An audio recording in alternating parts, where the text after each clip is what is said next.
What is up, guys? Ice Cold Cactus here. Thank you so much for stopping by, and today we are going to be taking a look at the brand new Duality Exotic Shotgun just added into Destiny 2 via the Season's Pass during Beyond Light.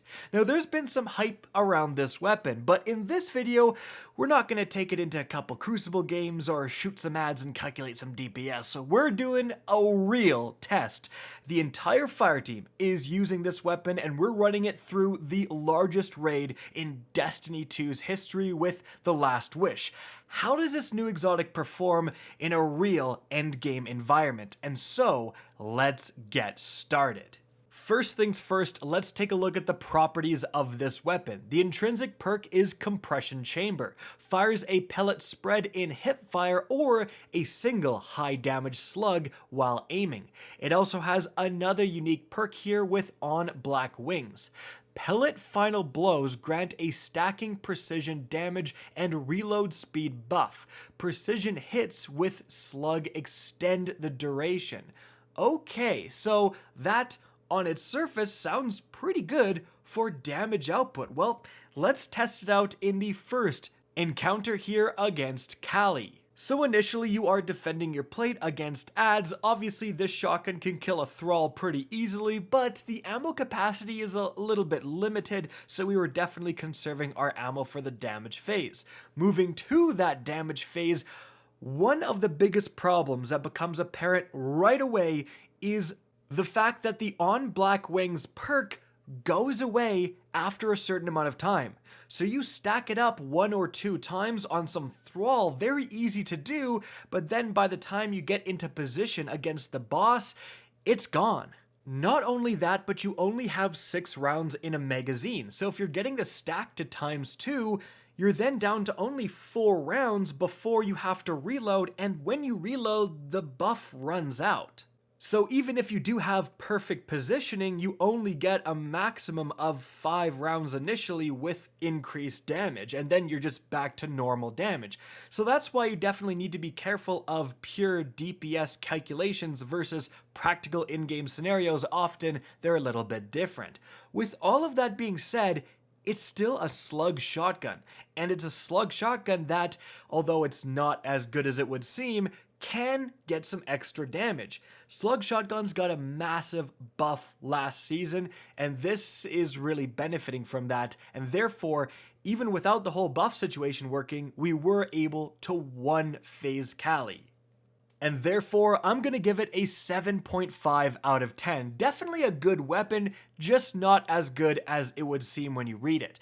Now, moving on to the second encounter against Shuro Chi. Here, we have to do 1/6 of her health or the entire team wipes. So the burst damage better be good. Well, thankfully, with this weapon, it actually is. Again, just because it's a slug shotgun, it's able to achieve that damage cap. You'll notice we basically don't even get the extra damage from On Black Wings because just the way the enemies spawn, there are so many ads in this encounter, but they all disappear just before the damage phase, and then you gotta do those crystal things and you just don't get that buff active. But again, just the fact that it's a slug is good enough. And speaking of those ads, it's pretty good against them. There definitely is some utility of, hey, a bunch of thralls are charging me, I'm just gonna hip fire, potentially hit multiple ones with a single shot, and then if I have a more powerful enemy, a knight, so on, I can aim down sights, get that precision shot, and guarantee that one shot, often from further distances than most shotguns are capable of reaching out to. So overall, decent against the ads, but nothing insane, and then pretty good against Shuro Chi. I've got to give it another 7.5 out of 10.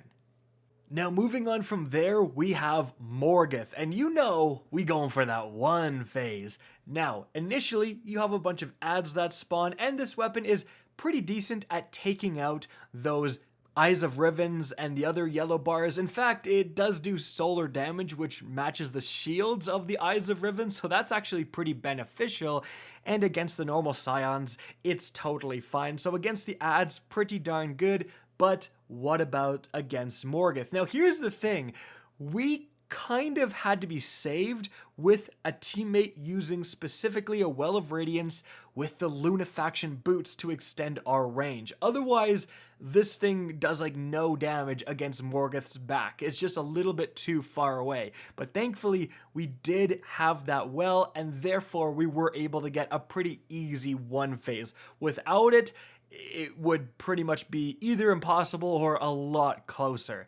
Therefore, in this encounter, I'm going to give it an 8 out of 10. It's just solid all around. And again, we keep seeing it's just good because it's a slug. It really doesn't get too much of a massive benefit because of its perks. But moving on from there, things get a little bit different. We have the Vault encounter. There's no boss fight here, just a bunch of big enemies, and this is kind of a good test of what you're most likely experiencing when you're playing the game with this weapon. So, how capable is this gun here, especially against those knights? Well, here, finally. Again, those boss encounters never worked out well with the perks, but this time there's just ads everywhere, and so it is actually pretty easy to just leave a couple of scions alive and then shoot one just before the knight comes out for that damage bonus, and it's pretty decent. With that damage bonus, or even without it, you are more than capable of killing a knight completely by yourself if you're getting those headshots. With that being said, it's going to take up pretty much your entire magazine, and therefore it's going to take a decent amount of time. This is not the fastest shooting weapon out there, and there are some issues with the knight's hitboxes, like especially when they're kind of bent over, it's kind of hard to get a headshot at times. So, all of this results in a weapon that's good, but I've definitely seen better within this encounter. That being said, you still have a backup heavy. Like, this is still a special weapon. At the end of the day, it's more than capable of handling itself in this encounter.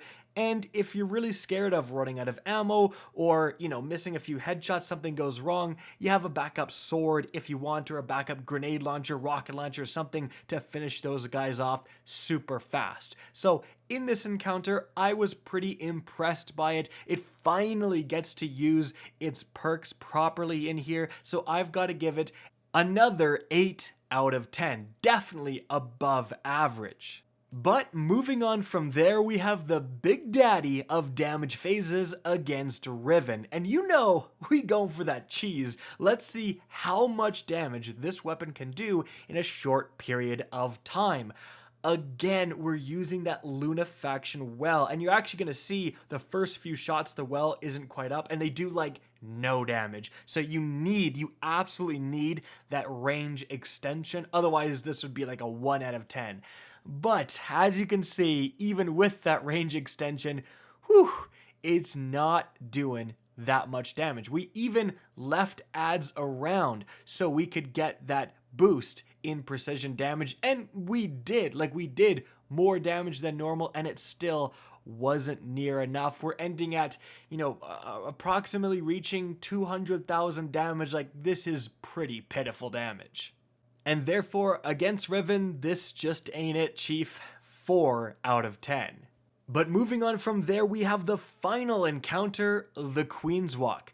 Now here, this weapon has been pretty decent at killing ads so far, and it's pretty much the same thing here. The one difference is that the report from the inside of the teleportation zone is that, the knights are fine to take out in the vault encounter, kind of one-on-one, one at a time, but when you're really being swarmed, this weapon can have a little bit of troubles.